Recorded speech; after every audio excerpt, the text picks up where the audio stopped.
കാണൂ പരസ്യരഹിതമായ ഏറ്റവും പുതിയ എപ്പിസോഡുകൾ.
നിങ്ങൾ രണ്ടാളുവാ ഈ അണിയറ നാടകത്തിന് വേദി ഒരുക്കിയത്. സുസ്മിതയുടെ വിവാഹം കഴിഞ്ഞിട്ടേ ഇവർക്കൊരു ദാമ്പത്യ ജീവിതം ഉണ്ടാവൂ എന്നൊരു വാക്കുണ്ടായിരുന്നു. വാക്ക് തന്നവള് തന്നെ അത് തെറ്റിച്ചു. ആദ്യ രാത്രിക്ക് വേണ്ടി ഇത്രയ്ക്ക് മുട്ടി നിൽക്കുകയായിരുന്നോ ശാരദാമ്മ നിങ്ങളുടെ മകള്?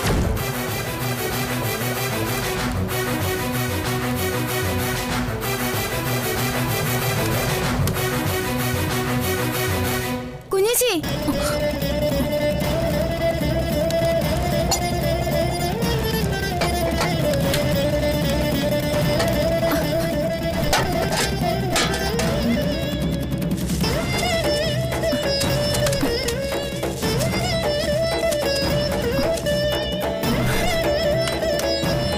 കുഞ്ഞേച്ചി ഇത് ഏത് ലോകത്താ? ഇതിപ്പോ അരി തളച്ചു തൂകി ദേഹം മുള്ളുവായിരുന്നല്ലോ. സോറി.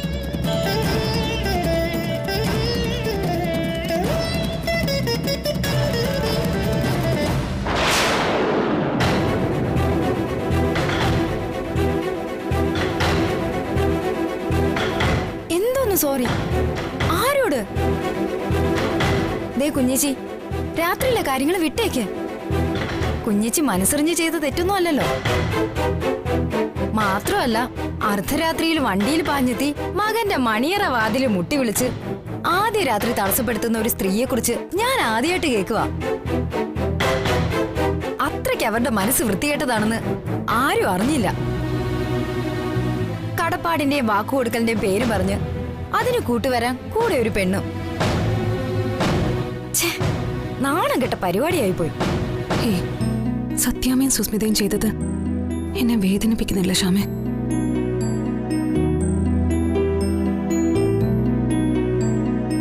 സത്യാമ്മയുടെ അറിവോടെയല്ല വിഷ്ണുവേട്ടൻ ആദ്യ രാത്രിക്ക് ഒരുങ്ങിയതെങ്കിൽ ഇത് തന്നെ സംഭവിക്കായിരുന്നുള്ളൂ.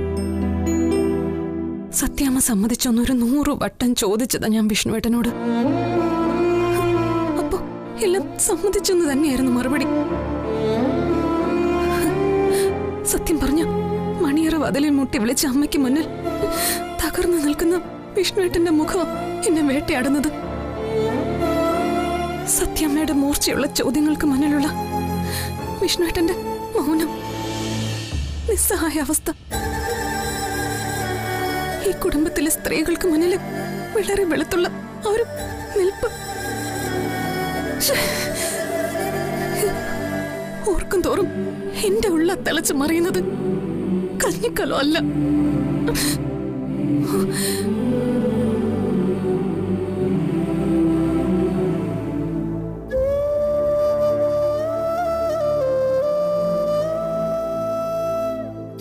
നിനക്കറിയോ ശ്യാമേ, സുസ്മിതയുടെ വിവാഹം കഴിഞ്ഞ ശേഷമേ വിഷ്ണുവേട്ടനുമായി ദാമ്പത്യ ബന്ധം ഉണ്ടാവൂന്ന് അങ്ങോട്ട് വാക്ക് കൊടുത്തത് ഞാനാ.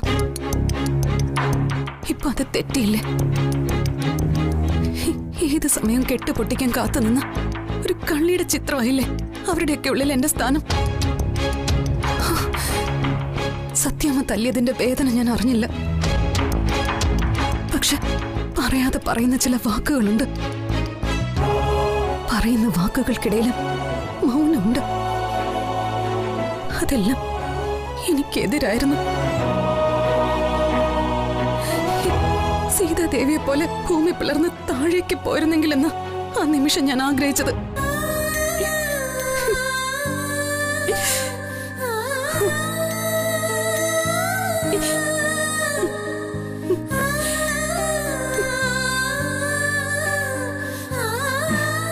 ശരി, അതെല്ലാം നടന്നു കഴിഞ്ഞതല്ലേ. ഇതിനെല്ലാം കാരണക്കാരൻ വിഷ്ണുവേട്ടൻ മാത്രമാണെന്നാണോ കുഞ്ഞേച്ചി വിചാരിക്കുന്നത്? എനിക്കറിയില്ല ശ്യാമേ. എന്റെ മനസ്സിപ്പോ വെള്ളക്കടലാസ പോലെയാ. ഇതുവരെ ഒന്നും എഴുതാത്ത, അല്ലെങ്കിൽ എഴുതിയതെല്ലാം മാച്ചു കളഞ്ഞൊരു ശൂന്യമായ കടലാസം മാത്രം. തെറ്റ്. ആ കടലാസിലിപ്പോ വിഷ്ണുവേട്ടന്റെ ചിത്രം പോലും ഇല്ലാന്ന് പറഞ്ഞ ഞാൻ വിശ്വസിക്കില്ല കുഞ്ഞേച്ചി. വിഷ്ണുവേട്ടൻ കുഞ്ഞേച്ചിയെ അടുക്കാൻ ആഗ്രഹിച്ചിട്ടുണ്ടെങ്കിൽ, അതിനുവേണ്ടി ചെറിയ ചെറിയ കള്ളങ്ങൾ പറഞ്ഞിട്ടുണ്ടെങ്കിൽ അത് കുഞ്ഞേച്ചിയോടുള്ള ഇഷ്ടം കൊണ്ട് മാത്രമാണ്. കുഞ്ഞേച്ചിക്ക് സ്വന്തം നെഞ്ചത്ത് കൈവച്ച് പറയാൻ പറ്റുമോ വിഷ്ണുവേട്ടനോടൊപ്പം ഒരു ദാമ്പത്യ ജീവിതം ആഗ്രഹിച്ചിട്ടില്ലെന്ന്?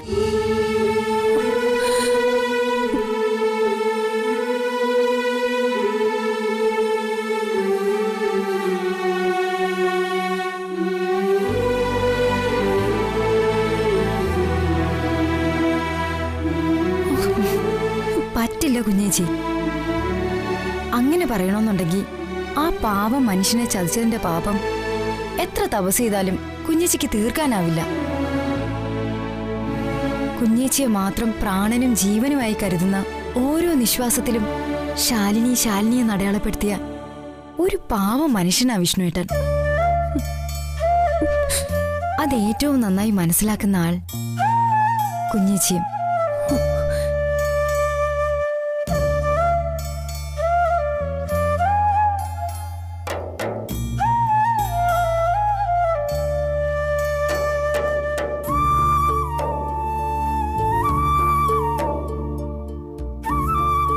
കുഞ്ഞേച്ചിക്ക് സ്വന്തം നെഞ്ചത്ത് കൈവച്ച് പറയാൻ പറ്റുമോ വിഷ്ണുവേട്ടനോടൊപ്പം ഒരു ദാമ്പത്യ ജീവിതം ആഗ്രഹിച്ചിട്ടില്ലെന്ന്? ഇയാൾക്ക് വേണ്ടി മാത്രം ജനിച്ച് ജീവിക്കുന്ന, മരിക്കാൻ തയ്യാറായിട്ടുള്ള ഒരാളെ കാണുന്നില്ല എൻ്റെ ഉള്ളില്.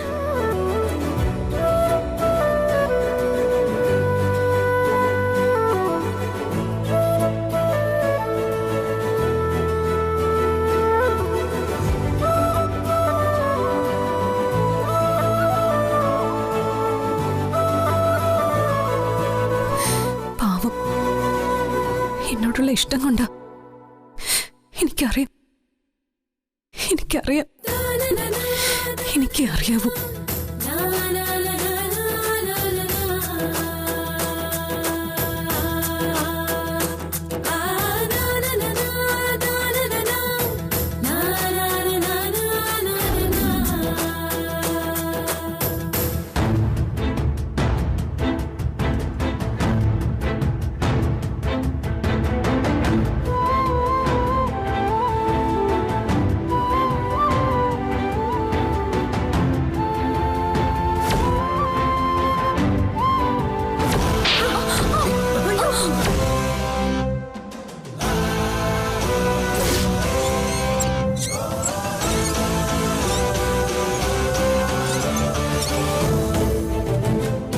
മോനെ വിഷ്ണു,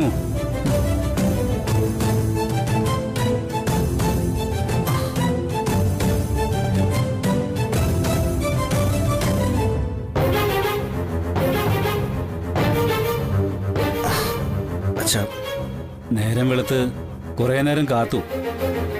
നിന്നെ താഴേക്ക് കണ്ടതേയില്ലല്ലോ.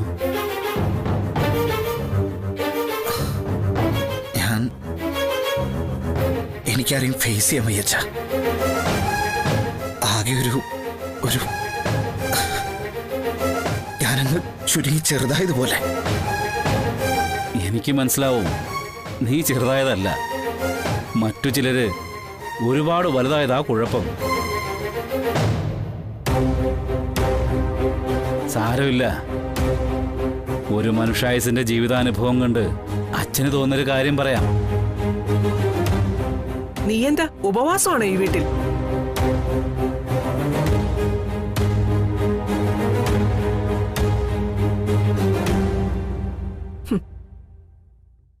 നേരം കുറെയായി, ഭക്ഷണം കഴിക്കാൻ വരാം. എനിക്ക് വേണ്ട, വിശപ്പില്ല. അതെന്താണാവോ കാര്യം? ഇപ്പോ കുടുംബശ്രീ ഹോട്ടലിലെ ഭക്ഷണമേ പിടിക്കുന്നായോ വിഷ്ണുവിന്? ഭാമേ, അവൻ ആവശ്യമുണ്ടെ കഴിക്കുമെന്നേ. നീ വെറുതെ എന്തിനാ വെറുതെ? രാഘവേട്ട മിണ്ടാതിരുന്നേ. വീണ്ടും നീ ഇനി ചെന്ന് കയറാൻ ഉദ്ദേശിക്കുന്നതേ കുടുംബശ്രീ ഹോട്ടലിലേക്കാണെങ്കിൽ ഇവിടുന്ന് കഴിക്കണമെന്ന് ഒരു നിർബന്ധമില്ല മോനെ. പല തരത്തിലും നിറത്തിലുള്ളത് അവിടെ കണ്ണാടി കൂട്ടി നിരത്തി വെച്ചിട്ടുണ്ടല്ലോ. ആ കൂട്ടത്തിൽ മനസ്സമാധാനം കൂടെ വിളമ്പി കൊടുക്കുന്നുണ്ടെങ്കിൽ നിനക്ക് അവിടെ പോയി അത് വയറ് നിറയെ കഴിക്കാം. ഭാമേ മതി. എന്നെ കൊണ്ട് പറയുന്നതിനും പ്രവർത്തിക്കുന്നതിനൊക്കെ ഒരതിരുണ്ട്. ഈ വീൽ ചെയറിൽ ഇരിക്കുന്നത് ഒരു മരപ്പാവയല്ല, നിന്റെ ഭർത്താവാ, ഇവന്റെ അച്ഛൻ. ഞാൻ പറഞ്ഞു നിന്നോട് ഇവനെ വെറുതെ ശല്യപ്പെടുത്തരുതെന്ന്. അയ്യോ, ശല്യപ്പെടുത്തുന്നില്ല, പറയുന്നത് അങ്ങ് അനുസരിക്കാം. പക്ഷേ ഇവൻ കാണിച്ച പുണ്യപ്രവൃത്തിയുടെ ന്യായം കൂടി എനിക്കൊന്ന് പറഞ്ഞു തരണം ഇവന്റെ ഈ അച്ഛൻ.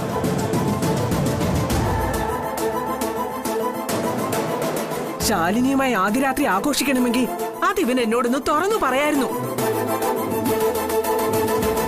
സുസ്മിതയുടെ വിവാഹത്തിന് മുൻപ് ശാലിനിയുമായി അങ്ങനെ ഒരു ബന്ധം ഉണ്ടാകില്ലെന്ന് വാക്ക് നൽകിയതേ ദേ ഇവനാ.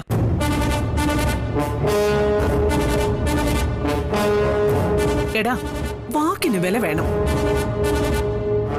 പണ്ടവനത് ഉണ്ടായിരുന്നു, ഇപ്പൊ അവനതില്ല. സുസ്മിതയുമായി നിശ്ചയിച്ച മതി, നിർത്ത്. സുസ്മിത സുസ്മിത സുസ്മിത, ഇത്രമാത്രം നിന്റെ മനസ്സുരുവാൻ അവൾ ആരാ നിന്റെ? ആദ്യം അത് പറയൂ.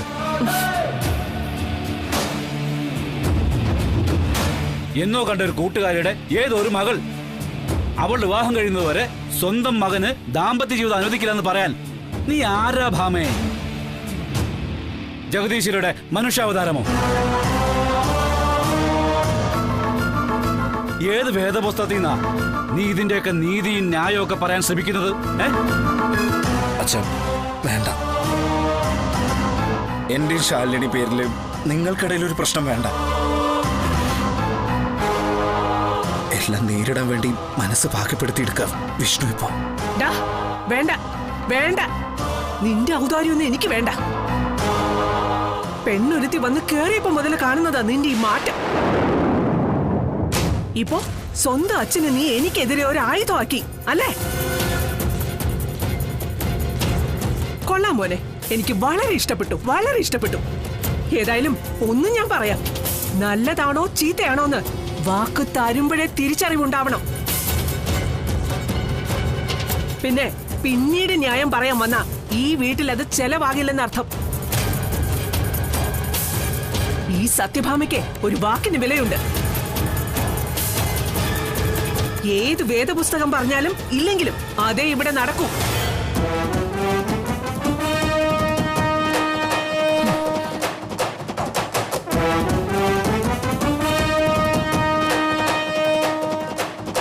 നീ വാ.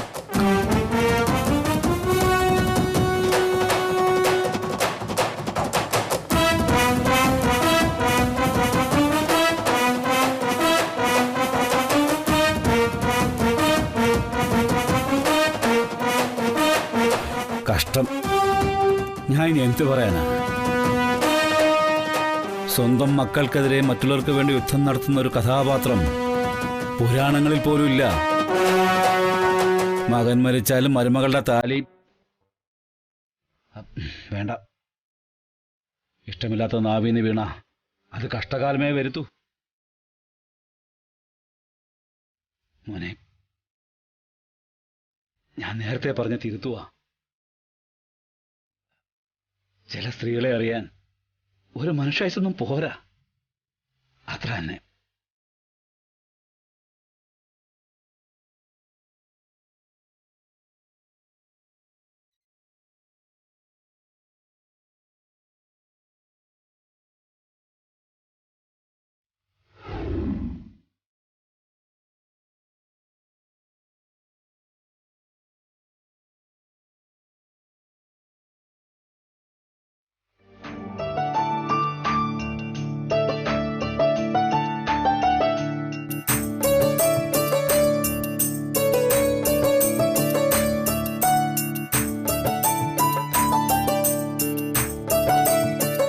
ദോശ വേണേ. ഒരു ഇഡലിയുടെ.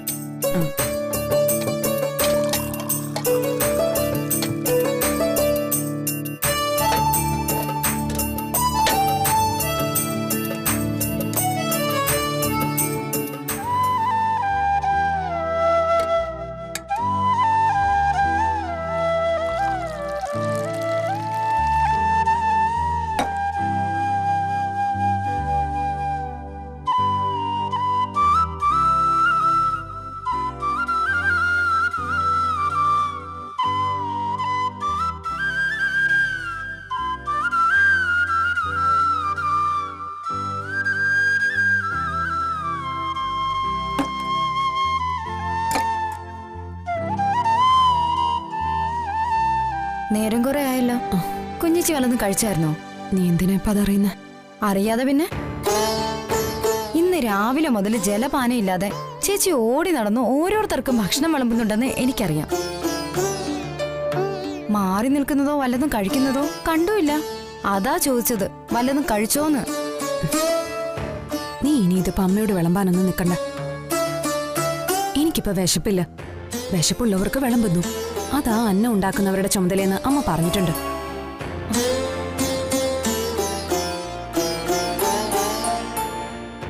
അമ്മമാരെ തത്വങ്ങൾ ഒരുപാട് പറയും. അത് വിഴിഞ്ഞാലേ വിശപ്പ് മാറില്ല. തൽക്കാലം വല്ലതും കഴിച്ച് മനസ്സൊന്ന് തണുക്കാൻ എവിടെയെങ്കിലും പോയി അല്പനേരം വെറുതെ ഇരിക്കുക. ഇവിടുത്തെ കാര്യങ്ങളൊക്കെ ഞങ്ങൾ നോക്കിക്കോളാം. വെറുതെ ഇരിക്കാനോ? അതെ, ഈ ജീവിതം എന്ന് പറയുന്നത് ഒരു ചക്രമാ മോളെ. അതിങ്ങനെ കറങ്ങാതെ വെറുതെ ഇരുന്ന ഓട്ടുപാത്രം പോലെ ക്ലാവ് പിടിക്കും. അനാവശ്യ ചിന്തകളും മനസ്സിനകത്ത് കയറി വരും. എന്തിനാ ഈ മനസ്സിനെ വെറുതെ ക്ലാവ് പിടിപ്പിക്കുന്നത്?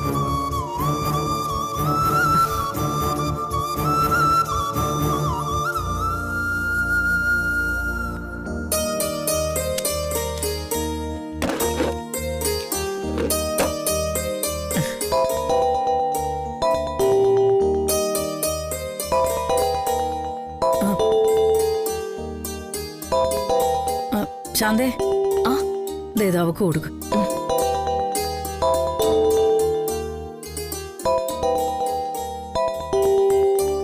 ഫോൺ.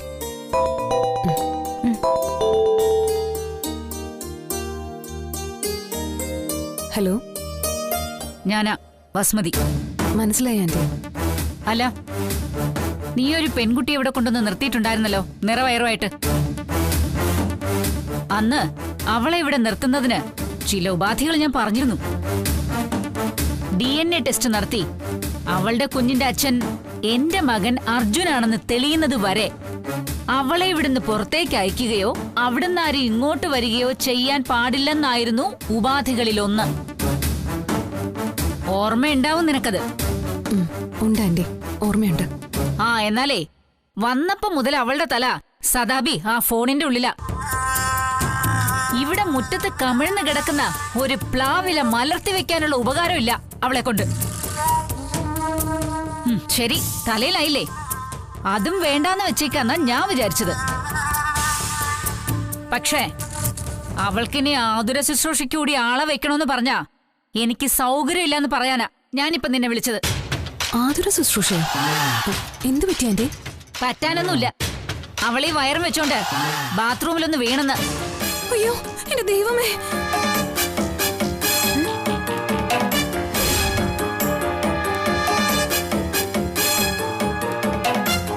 ഇതിപ്പോ ഞാൻ അവളുടെ വീട്ടുകാരെ വിളിച്ച ആദ്യം പറയേണ്ടത്. പക്ഷേ എനിക്കിപ്പോ ആ കുടുംബമായിട്ട് യാതൊരുവിധ ബന്ധവുമില്ല.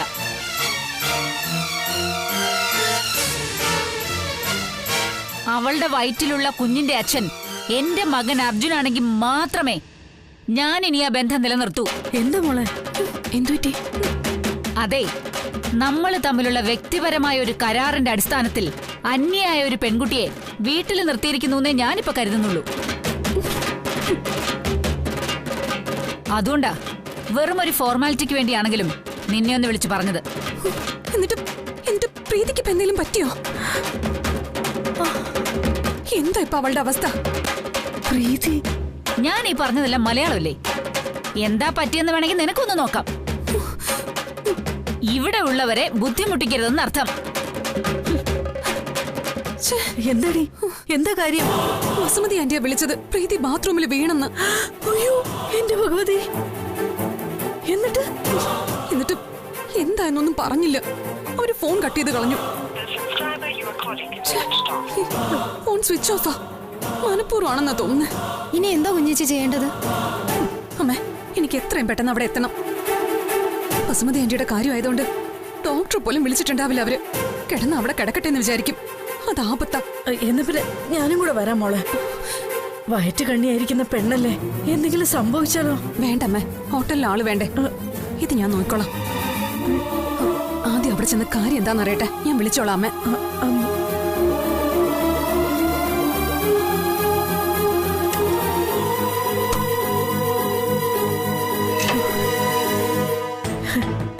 എന്റെ ദൈവങ്ങളെ, ആ കുഞ്ഞിനൊരാപത്ത് വരുത്തല്ലേ.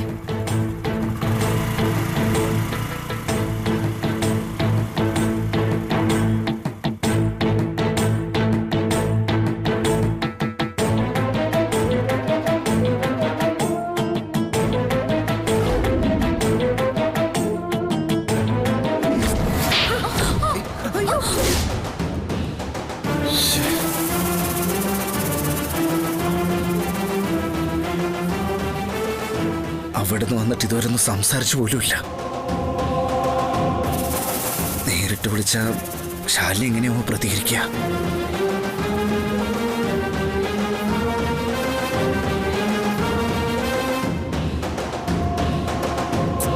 അല്ലെങ്കിൽ വേണ്ട, ശാരദാമ്മയെ വിളിക്കാം. അപ്പൊ പിന്നെ കുഴപ്പമില്ല.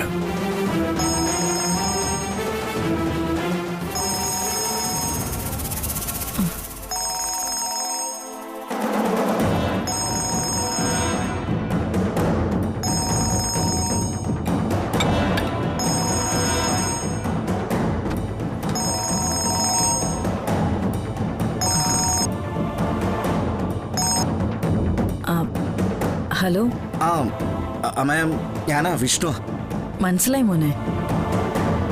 നിന്റെ കാര്യം പലവട്ടം ഓർത്തതാ, വിളിച്ചില്ലെന്നേ ഉള്ളൂ. ശാരദാമ്മ, ഇന്നലത്തെ സംഭവത്തിന്റെ കാര്യത്തില് എന്നോട് ക്ഷമിക്കണം. മാപ്പ്. അയ്യോ, അതൊന്നും സാരമില്ല കുഞ്ഞെ. സത്യമേ നമുക്ക് അറിഞ്ഞൂടാത്തൊന്നും അല്ലല്ലോ. അല്ല, മോനിപ്പോ എവിടെയാ ഉള്ളത്? പ്രീതി മോളുടെ അടുത്താണോ? അല്ല, ഞാൻ എന്റെ വീട്ടിലാ. എന്തു പറ്റി? അയ്യോ, അപ്പൊ മോൻ കാര്യമൊന്നും അറിഞ്ഞില്ലേ? ഇല്ല. എന്താ ശാരദാമ്മ? അത് പ്രീതി ബാത്റൂമിൽ വീണ് എന്തോ അപകടം പറ്റിയെന്നും പറഞ്ഞ് ഫോൺ വന്നു. ഇവിടുന്ന് പോയിരിക്കുക ശാലിനി. എന്താ ഏതാന്നൊന്നും എനിക്കറിയില്ല. ഞാൻ വിചാരിച്ചത് മോൻ ആ വിശേഷം പറയാൻ എന്നെ വിളിക്കാന്നാ. എന്റെ ദൈവമേ.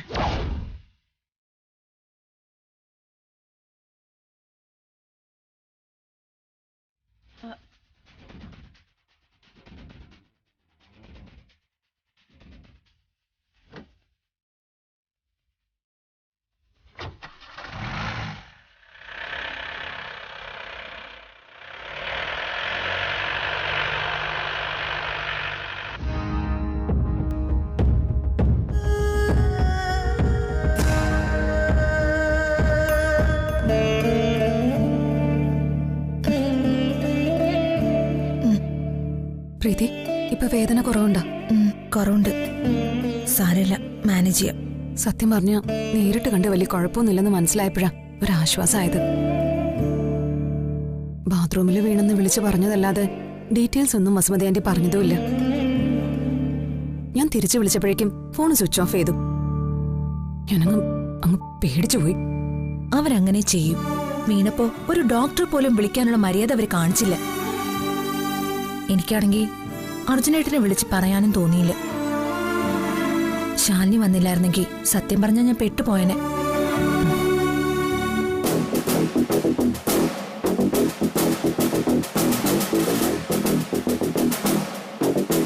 അമ്മേ, അവളുടെ കാര്യം എന്തായെന്ന് നോക്കണ്ടേ? അവള് ചത്തിട്ടൊന്നുമില്ലല്ലോ, ജീവൻ കിടപ്പുണ്ടല്ലോ. പോരാത്തതിന് ഒരുത്തി കൂടി അകത്തുണ്ടല്ലോ. എന്നാലും ഗർഭിണിയായിരിക്കല്ലേ അമ്മേ? എന്തെങ്കിലും സംഭവിച്ചാ? ഓ, നിനക്കെന്ത് മുതലാടി അവളോട് സഹതാപം തോന്നി തുടങ്ങിയത്? സഹതാപം കൊണ്ടൊന്നുമല്ല അമ്മേ. അവൾക്ക് എന്തെങ്കിലും കാര്യമായിട്ട് സംഭവിച്ചാ ഇവിടുത്തെ ജോലിയൊക്കെ ആരാ ചെയ്യാ? വെറുതെ എന്തിനാ ജോലിക്കാരിക്ക് കാശ് കൊടുക്കുന്നത്? അവക്ക് എന്തു പറ്റാനാ? കൂടിപ്പോയാ ആ വയറ്റിലുള്ളതങ്ങ് കലങ്ങി പോവായിരിക്കും. അത് നമ്മുടെ അർജുന്റേതാണെന്ന് ഉറപ്പൊന്നുമില്ലാത്ത സ്ഥിതിക്ക് കലങ്ങിയാലും പോട്ടെന്ന് വെക്കും ബസ്മതി.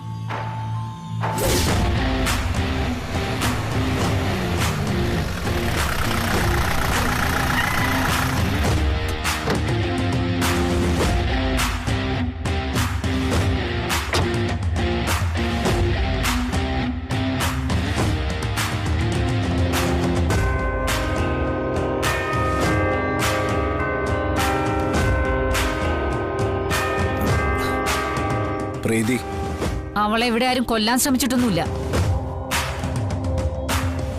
DNA ടെസ്റ്റിന്റെ റിസൾട്ട് വരുന്നത് വരെ ഇങ്ങനെയുള്ള സൗഹൃദ സന്ദർശനമൊക്കെ വേണ്ടാന്ന് വിലക്കിയിരുന്നു ഞാൻ. എന്റെ അനിയത്തി, അതും ഗർഭിണിയായ ഒരു പെൺകുട്ടി ബാത്റൂമിൽ വീണ് വയ്യാതെ കിടക്കാന്ന് പറയുമ്പോ നിങ്ങൾ വരച്ച ലക്ഷ്മണരേഖ കണ്ട് കയ്യും കെട്ടിയിരിക്കാൻ വിഷ്ണു ഒരു മണ്ണുണ്ണിയല്ല. നീ എന്താടാ എന്നെ പേടിപ്പിക്കാൻ വന്നാണോ? അങ്ങനെ ഒരു ഉദ്ദേശമൊന്നും എനിക്കില്ല. പക്ഷെ ആവശ്യമില്ലാത്ത കാര്യത്തിൽ ഒരുപാട് തലയിട്ടാൽ നിങ്ങൾ പേടിക്കും, നന്നായി പേടിക്കും.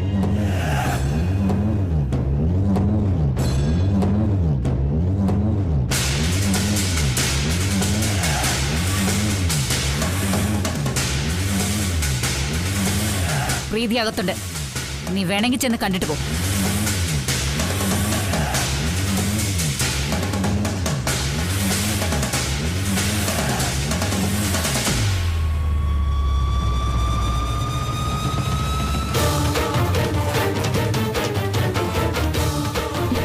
എന്തിനാമ്മ വിട്ടുകൊടുത്തത്? സ്ത്രീകളെ മാനസികമായും ശാരീരികമായും ഉപദ്രവിക്കാൻ പാടില്ല എന്നാ. അത് അവനറിയാമോന്ന് നമുക്കറിയാൻ പാടില്ലല്ലോ. ഇങ്ങനത്തെ കേടികളൊക്കെ ഒറ്റ ബുദ്ധിയാ. അതുകൊണ്ടല്ലേ ശരീരം മറന്ന് വല്ലവനെയൊക്കെ വെട്ടാനും കുത്താനും പോകുന്നത്. അവന്റെ കയ്യിൽ നിന്ന് കിട്ടിയത് തന്നെയാ. അതുകൊണ്ട് അവൻ കണ്ടിട്ട് പോട്ടെ. പ്രീതി, വിഷ്ണുവേട്ടനാണല്ലോ. പ്രീതി, ഇതെങ്ങനെയാ ഏട്ടനറിഞ്ഞേ? അതെ, ബസുമതി ആന്റി തിരിഞ്ഞു നോക്കിയില്ലെന്നൊന്നും വിഷ്ണുവേട്ടൻ അറിയണ്ട. പെട്ടെന്നുള്ള ദേഷ്യത്തില് ചിലപ്പോ എന്തെങ്കിലും ചെയ്തെന്നിരിക്കും. പിന്നെ ആളിപ്പോഴേ ഞാൻ ഇവിടെ ഉണ്ടെന്ന് അറിയണ്ട. അത് ശരിയാവില്ല. അതെന്താ നിങ്ങൾ തമ്മിൽ ഇതുവരെ പിണക്കം മാറിയില്ലേ? അത് പിന്നെ പറയാം. ആളെത്തി പോലെ ശാലിനി. പ്രീതി, ഞാനിവിടെ ഉണ്ട് വിഷ്ണുവേട്ടാ. എന്താ പറ്റിയ നിനക്ക്? ബാത്റൂമിൽ ഒന്ന് വീണു വിഷ്ണുവേട്ടാ. സാരമില്ല. എടി സൂക്ഷിക്കണ്ടേ? നിനക്ക് കുഴപ്പമൊന്നുമില്ലല്ലോ അല്ലേ? ഇല്ലെന്നേ, കാലൊന്നടിച്ചു. പിന്നെ നടുവിന് ചെറിയൊരു ചതവ്, അതങ്ങ് മാറിക്കോളും. അല്ല, കുഞ്ഞിന് കുഴപ്പമൊന്നുമില്ലല്ലോ? ഏയ്, ഒരു കുഴപ്പമില്ല. എല്ലാം ഈശ്വരാധീനം. കുറച്ചു ദിവസത്തേക്ക് വേറെ ആരുടെയെങ്കിലും കൂടി സഹായത്തിലേ ഇവിടെ കാര്യങ്ങൾ ചെയ്യാൻ പറ്റുള്ളൂ. അത് നമുക്ക് നോക്കാം. അല്ല, അർജുനോട് പോയി? ആ, അർജുനേട്ടൻ കരുവാറ്റ് വരെ പോയി ഒരു കേസിന്റെ കാര്യത്തിന്. വൈകിട്ടേ വരൂ. അല്ല, അപ്പൊ വേറെ ആരും വന്നില്ലേ അവിടെ? വേറെ ആര് വരെ? ആരെയാ വിഷ്ണുവേട്ടൻ കാണേണ്ടത്? അല്ല, ശാലിനി വന്നില്ലേ? വന്നിരുന്നല്ലോ. എന്നിട്ടോ? കാര്യങ്ങളൊക്കെ ചെയ്തു തന്നിട്ട് അവള് പോയി. അല്ല, അയാള് നിന്നോട് വേറൊന്നും പറഞ്ഞില്ല? വേറെന്ത് പറയാ? വിഷ്ണുവേട്ടൻ എന്താ അറിയണ്ടേ? എന്റെ കാര്യങ്ങൾ എന്തേലും പറഞ്ഞോ? എന്ത് കാര്യം? ഈ വിഷ്ണുവേട്ടൻ എന്തോ മനസ്സിൽ വെച്ച് സംസാരിക്കാണല്ലോ. അല്ല, അത് പിന്നെ അത് എന്നോടേ അയാൾ ചെറുതായിട്ട് പിണങ്ങിയിരിക്കുക. പിണക്കോ? അതെന്തിനായിട്ടാ? അത് ഞാൻ ആ ഫസ്റ്റ് നൈറ്റിന്റെ കാര്യം പറഞ്ഞിരുന്നില്ലേ? അത് ചീറ്റിപ്പോയി. അയ്യോ, അതെങ്ങനെ? അതൊക്കെ സംഭവിച്ചടി. ശാരദാമ്മയുടെ വീട്ടിൽ പോവാൻ അമ്മ അനുവാദം തന്നു എന്നല്ലേ ഞാൻ നിന്നോട് പറഞ്ഞിരുന്നേ? വാസ്തവത്തിൽ അങ്ങനെ അനുവാദം തന്നിരുന്നില്ല അമ്മ. അയ്യോ, എന്നിട്ട് അത് ഞാൻ ഒപ്പിച്ചൊരു കുസൃതിയായിരുന്നു, ആരും അറിയിക്കാതെ.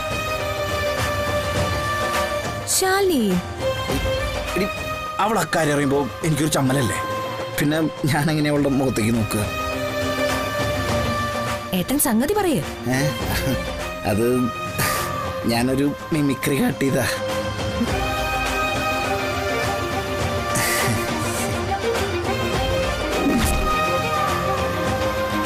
എന്റെയും ശാലിനിയുടെയും ദാമ്പത്യം തുടങ്ങാനുള്ള മുഹൂർത്തം ഏറ്റവും ശുഭകരമായിട്ടുള്ള ദിവസം ഇന്നാണത്രേ. അമ്മയ്ക്കൊന്നും പറയാനില്ലേ?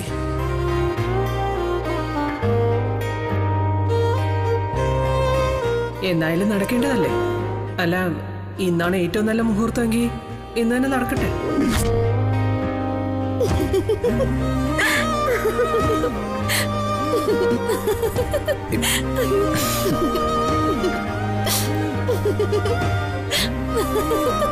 ചിരിക്കണ്ട, ഇതാ സംഭവിച്ചു. അമ്മ ആദ്യ രാത്രിക്ക് സമ്മതിച്ചതായിട്ടാ ശാലിനി ശാരദമ്മയൊക്കെ വിശ്വസിച്ചിരിക്കുന്നേ. അയ്യോ എന്റെ ഏട്ടാ, സത്യോടെ എനിക്ക് ചിരിക്കാൻ വയ്യ. ശാലിനി, നീ ഇത് കേട്ടോ?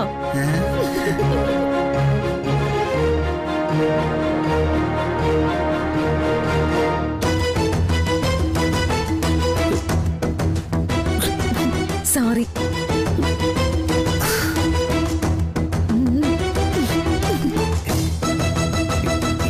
ഇയാളിവിടെ ഉണ്ടായിരുന്നല്ലേ? സോറി ഏട്ടാ, ഇവിടെ ഉണ്ടെന്നുള്ള കാര്യം എന്നോട് ശാലിനി പറയണ്ടെന്ന് പറഞ്ഞതുകൊണ്ടാ. നല്ലതൊരു വല്ലാത്ത ചതിയായി പോയിട്ടാ. അപ്പൊ ബാക്കിയുള്ളവരുടെ ഏട്ടൻ ചെയ്തതോ? പാവ ശാലിനിക്ക് ഒരു അടിയും വാങ്ങിക്കൊടുത്തു. അല്ല, അതിലെനിക്ക് കുറ്റബോധമുണ്ട്. ഞാൻ അങ്ങനെയൊന്നും സംഭവിക്കുന്ന കരുതിയില്ല. സോറി, ഞാനൊന്നും മനപ്പു. സോറി കൊണ്ടൊന്നും ഒരു കാര്യമില്ല. അടി കിട്ടിയതിലൊന്നും എനിക്കൊരു വേദനയുമില്ല. പക്ഷെ എന്നോടെങ്കിലും ഒരു വാക്ക് പറയായിരുന്നു ഇക്കാര്യം. അത് എന്റെ ചമ്മല് കൊണ്ട് ഞാൻ സോറി. എന്ത് സോറി? എന്റെ അമ്മയുടെയും അനിയത്തിയുടെയും എന്തിന് ആ സുസ്മിതയുടെ മുന്നിലും എന്നെ അപമാനിച്ചു നിങ്ങൾ. ഈ പ്രൗഢിസം മാത്രമല്ല, നിറയെ കള്ളത്തരവും നിങ്ങളുടെ കയ്യിലുണ്ടായിരുന്നു ഞാൻ ഓർക്കണമായിരുന്നു. എനിക്കിങ്ങനെ ദേഷ്യപ്പെടണമെന്നില്ല. ഞാൻ സോറി പറഞ്ഞില്ലേ, കാര്യം പറഞ്ഞില്ലേ, പിന്നെന്താ തെറ്റ്? എന്നോട് നേരിട്ടല്ല, ഞാൻ ഇവിടെ ഇല്ല എന്നുള്ള വിശ്വാസത്തിലല്ലേ പ്രീതിയോടെല്ലാം തുറന്നു പറഞ്ഞത്? അല്ലെങ്കിൽ ഞാൻ ഇതൊന്നും അറിയ പോലും ഇല്ലായിരുന്നു. എന്റെ ശാലിനി അതിൽ പിടിച്ചു തൂങ്ങാതെ എന്തെങ്കിലും ഒരു കൊച്ചു കാര്യം കിട്ടിയാൽ മതി, ഇയാളത് പെരുപ്പിച്ച് വലുതാവും. എന്ത് കൊച്ചു കാര്യം? എപ്പോഴും സ്വന്തം കാര്യം നേടാൻ വേണ്ടി ഇങ്ങനെ നാടകവും മിമിക്രി കാണിക്കുന്നത് പതിവാണല്ലോ. അത് മറ്റുള്ളവർക്കുണ്ടാക്കുന്ന വേദനയും വിഷമവും എപ്പോഴെങ്കിലും മനസ്സിലാക്കിയിട്ടുണ്ടോ? ഇപ്പൊ ഈ സോറി പറഞ്ഞത് പോലും മറ്റൊരു മിമിക്രി അല്ലെന്ന് ആർക്കറിയാം? എന്റെ ദൈവമേ, ഞാൻ ഇവിടെ ശരിയാവില്ല.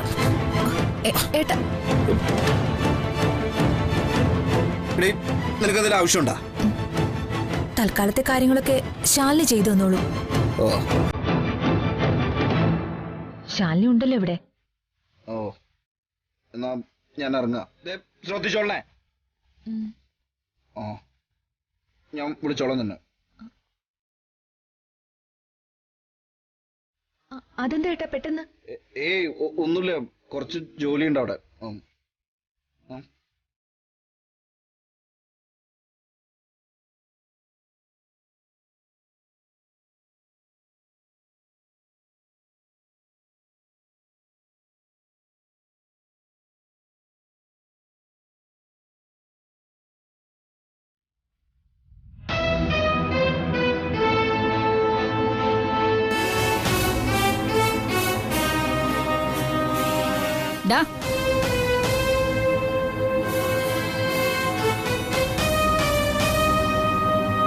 കുറച്ചു മുമ്പ് എന്നെ വെല്ലുവിളിച്ചിട്ടാണല്ലോ നീ നിന്റെ അനിയത്തിയെ കാണാൻ പോയത്. ആ സ്ഥിതിക്ക് ഞാനൊരു തീരുമാനം എടുത്തിരിക്കുക. ഇത്രയും അഹങ്കാരം കാണിച്ച നിന്റെ അനിയത്തിയെ തൂക്കിയെടുത്ത് ബാത്റൂമിൽ കൊണ്ടുപോവാനും കുളിപ്പിക്കാനും ഒന്നും ഇവിടെ ആളില്ല. എന്റെ മകന്റെ കുഞ്ഞാണെന്ന് ഉറപ്പ് പോലും ഇല്ലാത്ത സ്ഥിതിക്ക് അതിന് നീ വേറെ ആളെ നോക്കിക്കോണം. ഒരു ജോലിക്കാരിയെ. അത് നിന്റെ ഭാര്യയെങ്കിൽ ഭാര്യ, അമ്മയെങ്കിൽ അമ്മ.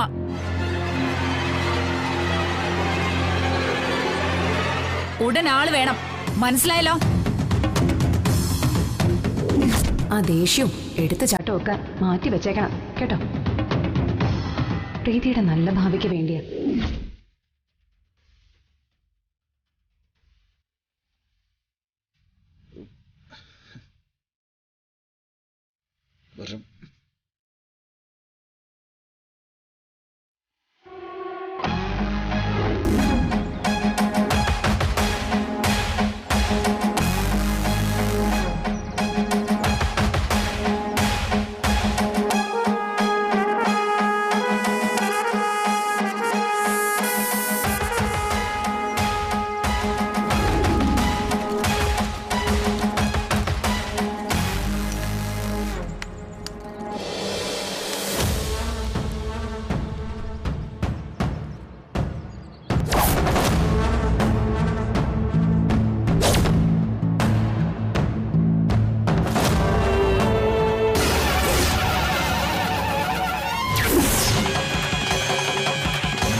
നിന്നെ കല്യാണം കഴിപ്പിച്ച് നിന്റെ ഭർത്താവിന്റെ വീട്ടിലേക്ക് പറഞ്ഞു വിടുന്നത് വരെ ജീവനം പിടിച്ച് മുത്തശ്ശി കൂടെ ഉണ്ടാവും.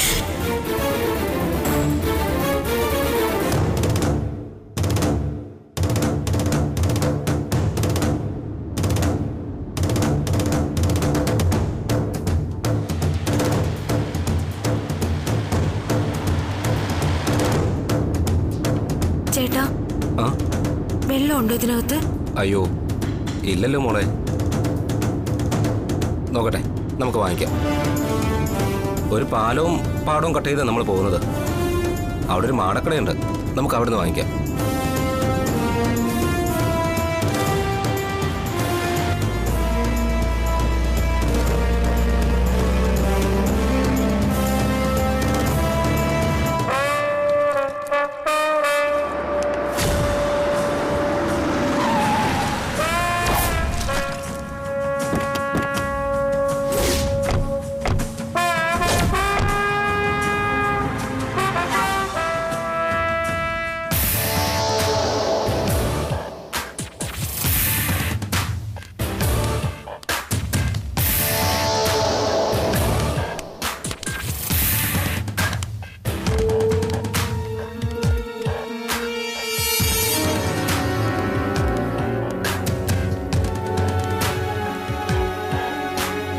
എന്തായി? ആ വണ്ടി കണ്ടെത്തിയില്ലേ നിങ്ങൾ? മെയിൻ റോഡിൽ ഞാൻ ആളെ നിർത്തിയിട്ടുണ്ട്. പെരുവണ്ണാപുരത്ത് നിന്ന് ഹൈവേയിലേക്ക് കയറാൻ ഇനി അപ്രോച്ച് റോഡാണ് എളുപ്പം. ഒരു 10-15 കിലോമീറ്റർ കുറവാ. ആ കണക്കൊക്കെ എനിക്കറിയാം, നീ എന്നെ പഠിപ്പിക്കണ്ട. ആ കളവന്റെ ഒരു ഡ്രൈവിംഗ് സ്പീഡ് വെച്ച് ഈ സമയത്തുള്ള ഈ ജംഗ്ഷൻ കടക്കില്ലെന്ന വിശ്വാസം തന്നെയാ ഞാനിവിടെ നിൽക്കുന്നത്.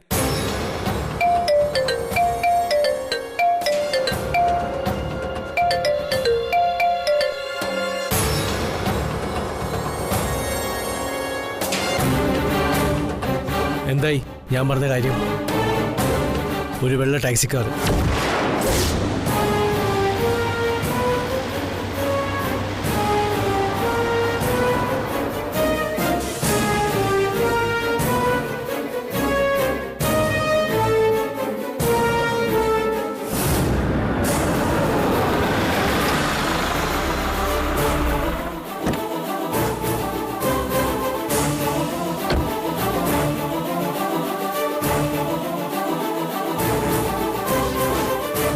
ചേട്ടാ ഒരു കുപ്പി വെള്ളം കിടക്കും.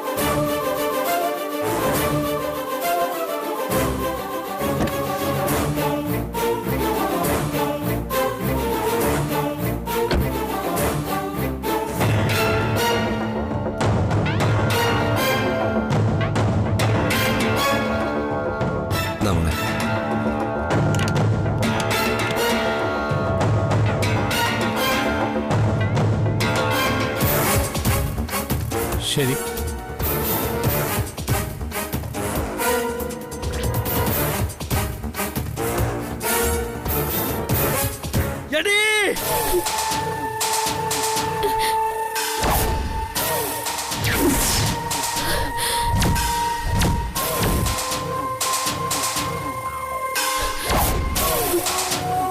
പിടിക്കണവളെ പോടാ.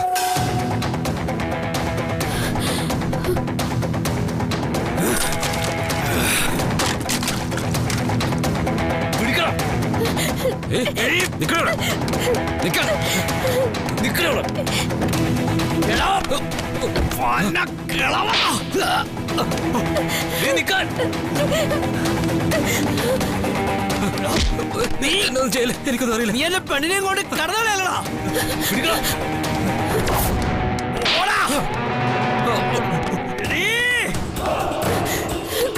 നിക്കണ പറഞ്ഞ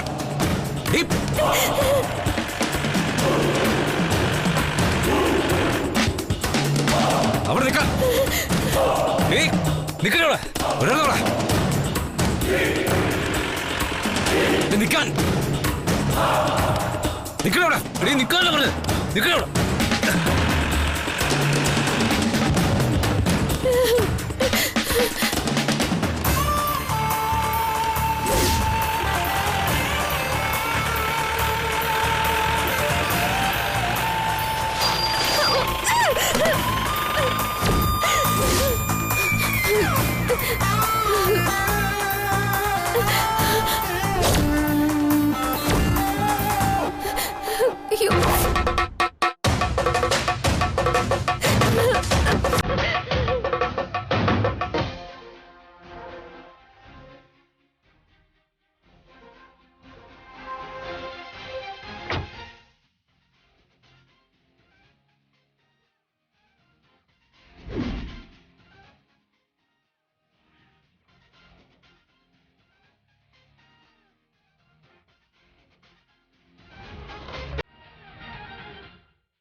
എന്താണ് പ്രശ്നം? ഒന്നുമില്ല, നീ അങ്ങ് മാറ്. അതെങ്ങനെ മാറും? ഇതിപ്പോ സംഗതി ക്ലിയർ അല്ലേ?